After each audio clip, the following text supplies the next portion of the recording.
Bakit?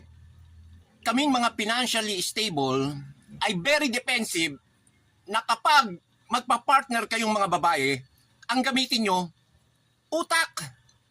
At bakit?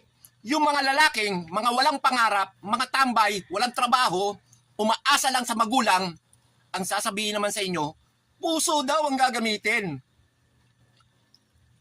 Kupal!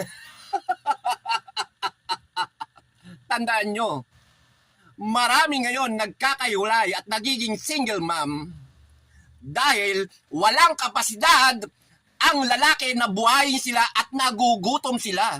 Single mom ka, tapos magmamahal ka uli. Ang kukunin mo, bagger ng pure gold. Alam nyo, kaya dumadami ang mga batang walang tatay kasi dahil dyan sa puso na yan. Pwede naman gamitin ang utak. Libre lang yon, walang bayad.